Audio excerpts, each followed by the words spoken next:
What's up, everybody? This is Trysta. Please subscribe to This League. Tap the bell, comment below, and give us a like. On this episode of This League, it's an emergency episode. Pew, pew, pew. Lots of news dropping around the league. I was just going to come in and do some social cuts, but I was like, fuck it, let's do a whole episode. We talk COVID, CP3. I know Marty is sick. So sick. Kawhi's injury, which looks very, very bad. Some recent coaching changes, which could potentially be very exciting. A couple of NBA snubs. And then, speaking of snubs, the Joker has decided to ditch the Olympics to ride a chariot back in his home country of Serbia. So, breaking news there. That was the biggest news of them all, I think. All right, Marty, do me a favor and let's drop the beat. The NBA appears to be doing everything that it possibly can to keep Chris Paul from getting a title. First, it was David Stern blocking a trade to get Chris Paul to be a Laker. Still, no idea why that happened. It was inexplicable. Still have no real news on what that was. Never been done before. Never been done since. That still will always go down as one of the weirdest things to ever happen in the history of the league. Absolutely. Then he goes to the Clippers, where Scott Foster begins his reign. 0-11 in playoff games where Scott Foster starts officiating. Then a fully vaccinated CP3 who is on his way to a title. I think they are the favorites in some way, shape, or form. In my mind, the Suns are, given the health issues in the Eastern Conference, and the health issues with the Jazz, and the health issues with the Clippers. But no, folks. No. CP3, a fully vaccinated CP3, has to contract COVID. Has to, quote unquote, contract COVID out indefinitely. I don't know who the league hates more, Chris Paul or the Phoenix Suns? Because it feels like this is a perfect storm where the Venn diagram comes together in a perfect the league hates you moment. Yeah, it was what was your first thought? Not Phoenix again or not CP3 again? It was not CP3 again, but it depends on who you are as a fan. Of course. Doesn't it? Yeah. Remember Amari in 07, you pointed that out. They did everything that they could to get LeBron into the second round. Yeah. And failed. I broke my door when that happened, my bedroom door. Yeah, I was 16 or something. Here's an idea. Maybe just retest them. Yeah, and I'm sure they are, and I'm sure they're probably thinking false positive. The test occurred on Monday, which makes me feel better. So that gives us at least one more day of protocol and all that. But the Sun said that they're not going to update anyone until Saturday. But they're speaking to the media now. I don't expect them to say a whole lot. Shook. I'm a little shook, but also that means if Chris Paul does somehow have COVID, he probably had COVID in Game 4. So I don't know. It's a 6% chance of getting COVID when you're vaccinated. What are the chances that Chris Paul is one of the lucky 6%? I'm guessing the fish levels, if we're going to put a barometer on the fishiness, this fishiness level is very high in my opinion. What's the highest fishy fish? The fishiest fish, mackerel. It's like mackerel level fishiness.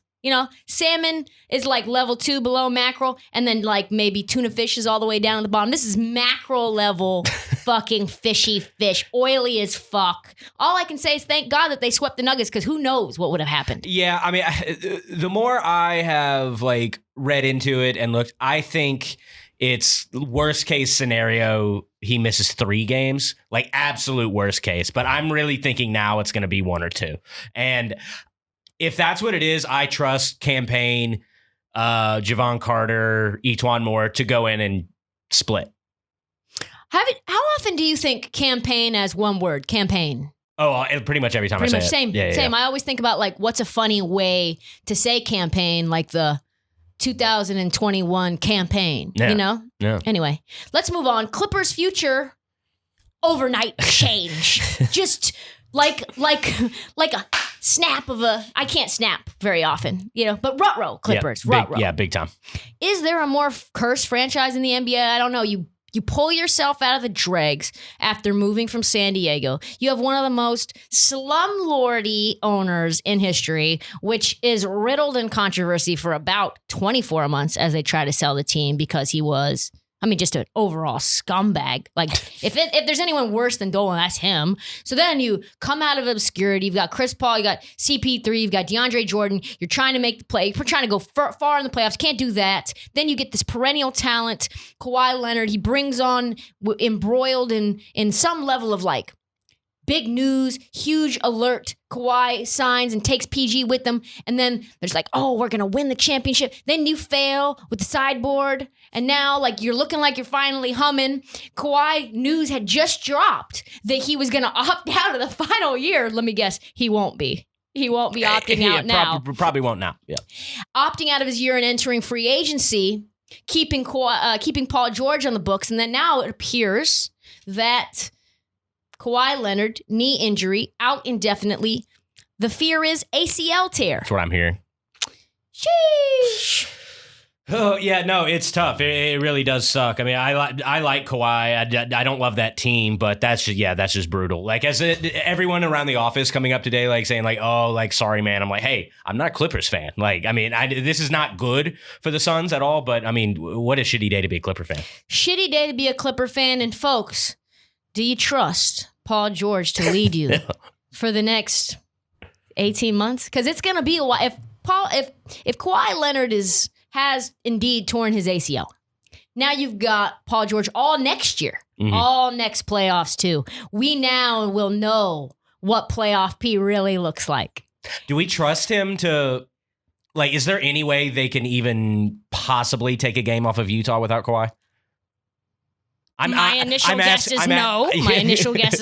I'm only asking because it benefits Phoenix for that series to go 7. For anyone who's just listening to the pod, the appalled look on my face was very high as Marty was positing that. And it's not an unfair question. It's just, I don't see that happening. I don't either. I think everyone has to be playing like they did when Kawhi went off last game. I mean, Kawhi and Paul George have averaged 60 together when they've won games. Now that 30 is gone. And mostly that, it wasn't really 30-30. It was like 40-20, right. 35-25. And now that 35 is gone. And is Paul George going to score 60? Whew, sheesh. In coaching news alert, we have a couple of coaching news pieces here. Cornball alert. Stan Van Gundy is now Stan Van Gandhi.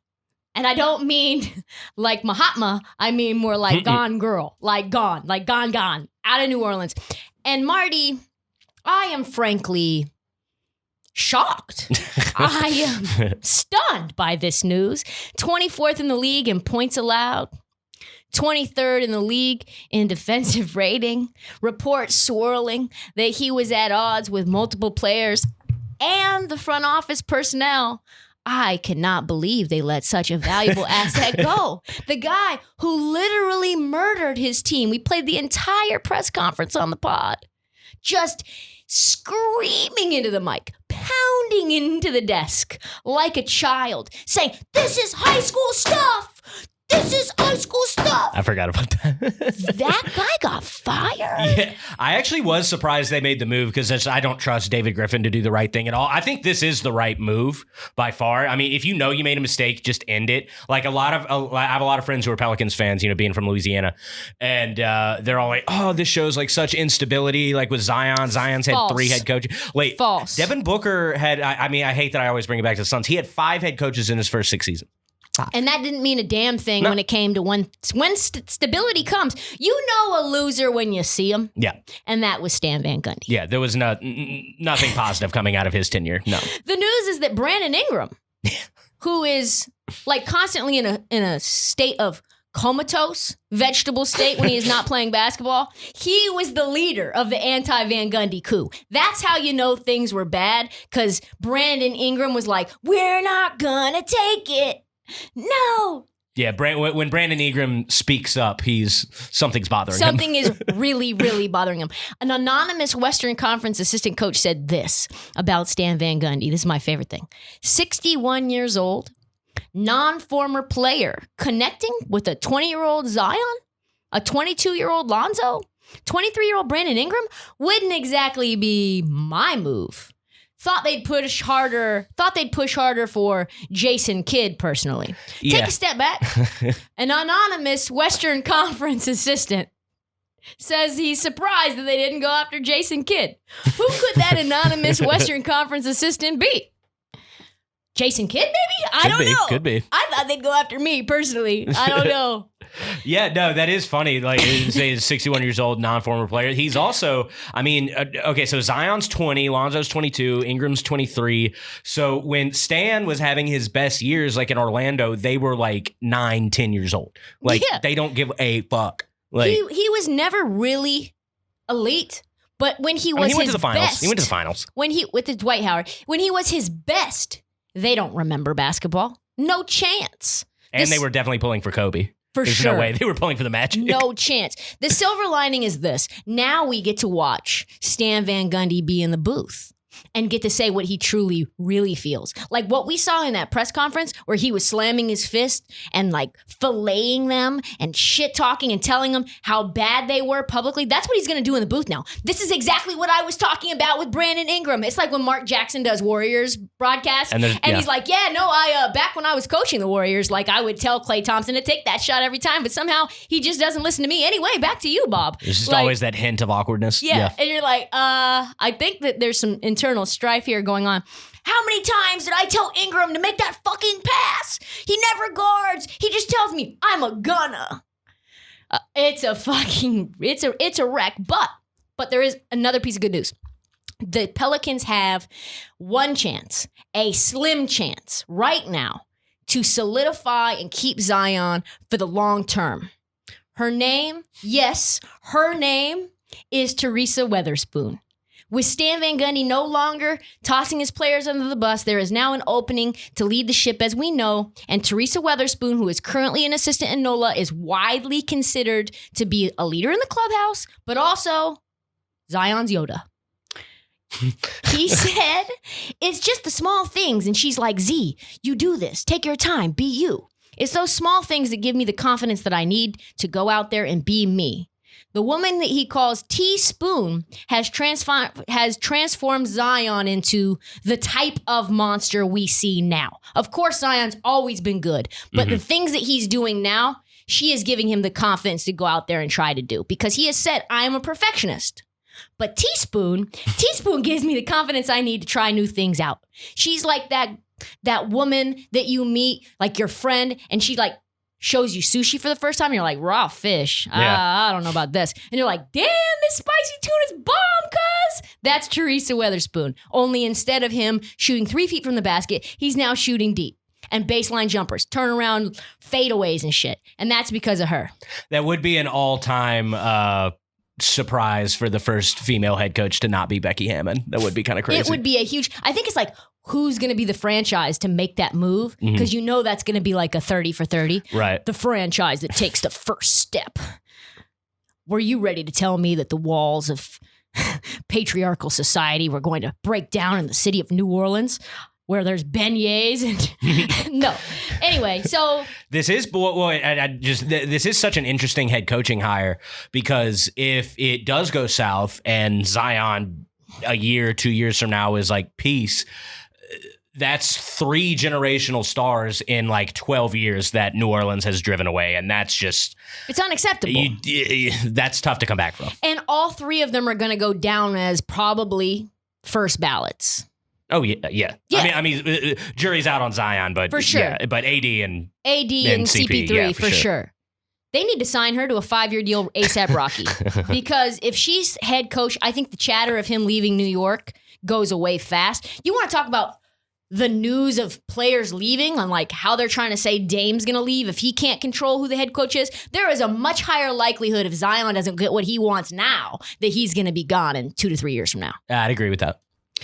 Let me just go on the record and say before I announce this news, we are a pro Russell Westbrook pod. We are a pro Russell Westbrook account. I want to go on the record firmly to say this. No Russell Westbrook slander in sight, but I would be remiss not to mention that this is the second time that Scott Brooks has lost his job while coaching Russell Westbrook. I don't think that has anything to do. In fact, actually, Russell Westbrook kept Scott Brooks his job as well. I think in this particular instance, according to Woj, the Wizards and Brooks could not come to a deal because they wanted to do a short-term deal. And my guess is that the short-term deal was the exact length of Russell Westbrook's contract. We actually even talked about this like, I don't know, maybe a month ago. Yeah. And Scott Brooks was like, well, damn, there's like 6 coaching openings right now. A quarter of the league is open. I'm not down for a 2-year deal personally. Like, you guys may want to coincide my deal with the Russ deal, but like, I'm good. Boston's available. You don't think Orlando would hire me for a 5-year deal? You're fucking crazy. And as you guys may or may not know, Scotty Brooks has one of the most aggressive agents on the planet and represents some of the heavy hitters in the league, coaches and GMs. I definitely do not think his agent was allowing him to go down like just with the Russell Westbrook ship. So I think he looked around and was like, yeah, I'll go to a worse franchise with people I have less relationships with for more money. And the agent was like, and I'll take 10% of 5 years instead of 2. Right. And as for the Wizards job, paging Terry Stotts. Just a bunch of dribble handoffs around the perimeter with Russell Westbrook shooting bricks. I mean, and that becomes a really interesting a really interesting hire too, because basically the job of that next coach is to do whatever they can to get Bradley Beal to not leave, which they're going to fail. He's going to go, but I don't know. These are really interesting hires to me. I'm actually really excited to see what these teams do. I think it's going to be exciting because we know that there is no more loyal person except for Dame than Beal. I think he really wants to make it work. He's like that guy who's in a relationship with his like high school sweetheart where they were close and compatible in the beginning and they had some great years early on and things have sort of devolved, but they've been in counseling the last like 8 months. Things are going better, but there's been some recent hiccups kind of reverting back to how things were in the bottom of the barrel. And now he's like, I'm a loyal guy, but sheesh, this has been bad for a while. So I think it's going to be really interesting. If you had to guess, who would you say they hire? I kind of like Terry Stotts. I think everyone needs to take a really long look at Kenny Atkinson. I still think it's weird that he didn't get hired last offseason. So do I. Also, last night, Jacques Vaughn was leading the charge with the coaches. He was the one drawn. I was very surprised. I thought it would probably be D'Antoni. I kept my eye on. I was at the game last night and kept my eye on who was the one that was leading the coaches. Because basically how it works is this. Before the players even hear from the coaches have a little huddle. And they like break down and like they talk about all what they would prefer to do in that whatever situation. And then the head coach will like agree and go and communicate that to the rest of the team. The person that was at the end of the game leading the charge on what the X's and O's were was Jacques Vaughn, which to me was fucking surprising. And Nash was just like shaking his head and then get the ball to KD. Get the ball to KD. Yeah, basically like he's not going to miss. not a hard X's and O's, but they were contesting KD quick. You know, I mean, there was. I really wish that had been LeBron last night that had the unbelievable game just to have it all overshadowed today. Yes. He would have been so angry. Great point. They're also talking about Sam Cassell in Washington, so we can keep an eye on that. All of this popping, and guess what? The biggest news of the day might actually be that John Calipari becomes an NBA head coach. Wow. This is a longer segment for sure, but I would be remiss not to mention that I am 100% a Coach Cal stan. I am. I like Cal. I love Cal. No one, and I mean no one, prepares young men to become NBA pros faster than Cal. Nobody cares more about getting these guys to the next level. It's like, I don't give a fuck. Leave in a year. We're just going to do our thing. I'm going to prepare you to be the best pro you can be. Am I going to do it in a dirty way? Hell yeah, I am. Am I a slime ball? Hell yeah, I am. But am I the best slime ball in the college coaching system? Absolutely, I am. Yeah, no, if I had a son that was going to play big-time college basketball, he's going to Kentucky. I think he could be an NBA coach, and I think he could turn a bunch of former Kentucky players into what he was hoping for them to be. Like Malik Monk. You know, like guys, I mean, I know Malik Monk has done a lot better, but taking guys that he had a lot of high hopes for that just an NBA coach couldn't really develop, him just going on and being a next developer at the head coaching level. Or even if he doesn't get a head coaching job, maybe he goes on and is an assistant at the NBA level for more than he's making it in the NBA, in the college coaching level. And then like that turns into a head coaching job. Could be a thing. Athletic, fast, 3-pointers, worry about defense after the fact. That's Coach Cal. That's him. And whether he loses or wins, I think he's going to bring additional excitement, additional revenue, additional controversy, like Skip and Shannon probably on the edge of their seats to discuss whether Coach Cal deserves this opportunity. And that's what makes the NBA fun, I think. So, the NBA must have seen all this trending news and decided, damn, we need to get all of the attention back on the league. Us, right now. Breaking news. Lamelo Ball just named NBA Rookie of the Year. Money, money, money, money. Money. That was such a whirlwind of a bet. I tell you what, is LaMelo as Rookie of the Year profitable for the NBA? I think that it is. Now you've got rookie cards. Now you've got his little what is it? Whatever it's called, a junket. He's got a little press junket, Rookie of the Year junket. He's going to make money. And I love LaMelo. I really, really do. He's got a chance to be special. He's a highly marketable player for the league. Kids fucking love him. Kids love LaMelo. He could have the chance to be one of the most impactful players from a revenue standpoint to the league for a very, very long time.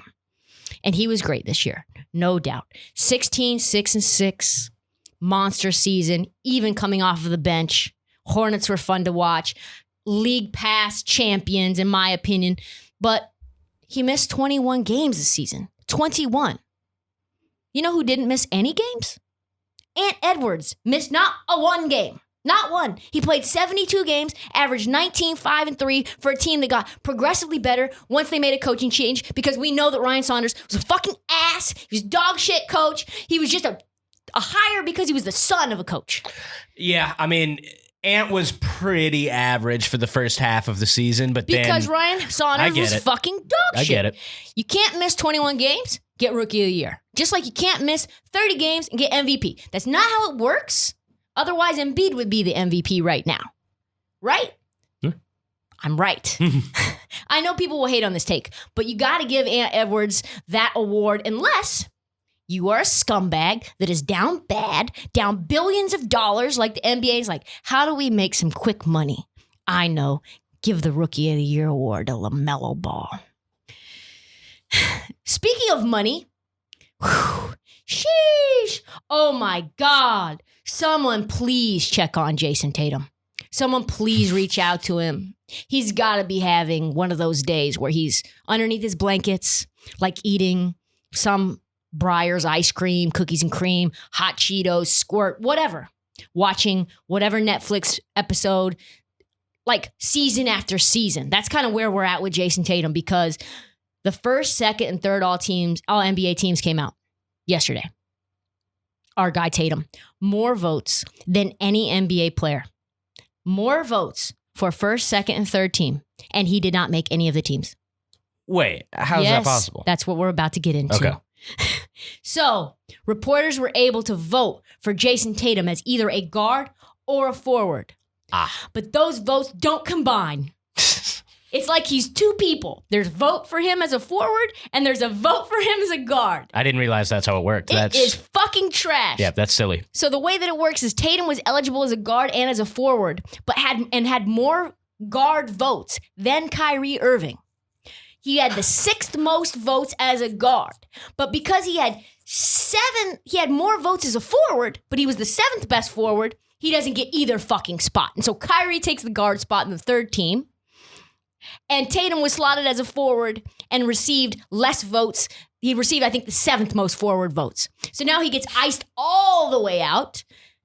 But he was legitimately more voted than any other player and gets not a spot. That is crazy. Yeah.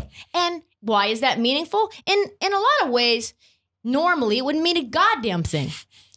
But why do we need to check on his mental state? Chris Haynes just tweeted out that Tatum not making the All-NBA team disqualifies him from earning an escalator $32 million bonus that was in his contract. Yeah.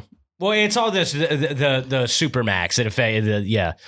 Right. It's performance related and stuff. Performance related bonus. Yeah, I remember when Paul George was getting ready to sign his.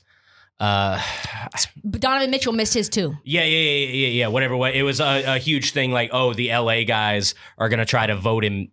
Are gonna try to not vote him in so that they don't pay. So that blah blah the blah. Lakers They said can that about offer the him Celtics as well. But this is dog shit. Adam Silver needs to step in and say no. He got the most amount of votes for all NBA. He's an all NBA caliber player. We need to figure something out. He needs that money. I would appeal. If I was his agent, I would be on the phone. This is fucking ridiculous. We need to figure something out. Yeah. They stole $32 million from Jayson Tatum on a technicality. That technicality needs to change right now. Yeah. Make it make sense. Well, I saw something today too. So obviously, Booker and Donovan Mitchell didn't make it either, and they're the first two players to average 25 points per game on a top 2 seed to not make an All-NBA team since Gail Goodrich in 1972. We're gonna get more into the All-NBA snubs. Again, this wasn't even supposed to be an emergency episode. I've got lots more to say because Dame got snubbed as well. I have an idea for tomorrow or Friday's episode that is going to be so fun, and it has to do with what? Think about this before the next episode. So you have 3 teams, 3 All-NBA teams. Who wins in a game of 5-on-5? Which team wins? Ooh, we'll talk about that on Friday's episode. That's a tease there. Tease. We've got some under-the-radar Laker news. Andre Drummond, who we last saw doing his best freeze tag impression against the Suns, just sitting there in the paint, took to IG to give his opinion of where his future lies. Drummond, if you remember, was promised a starting job in LA. Before he got the buyout, he told the world or told his teammates on the Cavs, that's where he was, yes, Cavs, forgot, it's been a while now, that he was going to sign a max deal with wherever he was going to go next, which we knew was big time cap. And then he ruined the chemistry of the Lakers, of a team who ended up being underperforming. And he responded to a troll on IG who posted, "Re-sign him on the minimum." And Drummond responded immediately, "You drunk." Is he drunk or is he the only sober one when it comes to Andre Drummond? I don't know what he's going to get. I think he's going to get the minimum because he is like Hassan Whiteside. Hassan Whiteside made a lot of money. And then he got traded on an expiring to Portland. And then when the free market opened up and we got to see what his real value was, it wasn't a lot. I think he's making like less than $2 million a year. He's making the veteran minimum. And that is exactly what I think Andre Drummond will command. If someone is smart. There may be one sucker. There always is the potential to have a sucker. But, I mean, Hassan Whiteside can't even get burned on the Sacramento Kings, and he's making $2 million a year. So I don't think the prospects for Andre Drummond, who I think is actually less athletic than Hassan. He just tries harder. Yeah, he does. He certainly tries harder. Tries harder than Hassan. Less athletic than Hassan. Definitely has more injury issues than Hassan. Is worth probably even less than Hassan. Ugh. I mean, anyone who thinks he signs for the max is just off their rocker. Lakers season off to a hot start. I would love it if Rob Pelinka signed him to the max, though. Woo! Love that. Things you would hate to see. And finally, Jesus, Marty, what a day. Rob Perez just tweeted. I don't think we're supposed to even call out Rob Perez. Some random person on Twitter tweeted, "Any of you dudes got bad news? Now's the time to drop it." On a day when 2 coaches were fired, a star gets COVID, another gets a possible season-ending injury. The biggest news of all comes from Sombor, Serbia. The reigning MVP, Nikola Jokic, is in his hometown where he just announced he would not be playing in the Olympics this year. At the same time, a salacious photo drops of him. He is... What is he doing, you may ask? Is he in bed with a random wife of an NBA star? No. Is he working out hard like a photoshopped version of Zion Williamson at training camp? No. He is on an 1870s version of a horse and buggy in a little tank top that makes him look as flabby as ever. I repeat, the Joker is currently on a horse and buggy that looks about 17 sizes too small for him. And he has decided right now is where I know I am living my best life. I am maybe not coming back to the NBA ever again. I'm just going to sit here in Serbia riding on this horse and buggy. God bless him. Goes from getting tossed out of a closeout game against the Suns to holding a leather harness, racing at the Hippodrome in 4 days. Cannot make this stuff up. I mean, it's literally zero news. That is zero news, realistically. But I think that's funny that he's like, yep, right now is when I'm going to decide to tweet this. I hope his brothers are with him. Me too. I love the Joker. He may be one of the most likable guys in the NBA. Yeah, he's awesome. Which we will also talk about tomorrow or on Friday's show. Any other news that you can think of? Marty? I think we covered pretty much everything. I mean, it was a wild day. Wild day. That is all the time that we have for the breaking news episode of This League. We call it episode 48 and a half. What a day. The only thing missing was a franchise expansion announcement and a Steph Curry to the Lakers trade. Please subscribe. Please rate and review on Apple Podcasts and Spotify. It makes a huge difference for us. I can't get over the Clippers. They are fucked. I'm still thinking about it. You are, Clipper fans, you are fucked. Steve Ballmer, you are fucked. Jerry West, big fucked. Anyway, we have This League playoff merch on sale at the Barstool store. Do not forget to follow us at This League and at Trysta Krick on TikTok, IG, YouTube, Twitter, and Facebook. We didn't even cover the Mavs. The fact that the Mavs are in shambles. That will be for Friday's show. Thank you for listening. Tune in Friday, early squirrely, for the next episode of This League.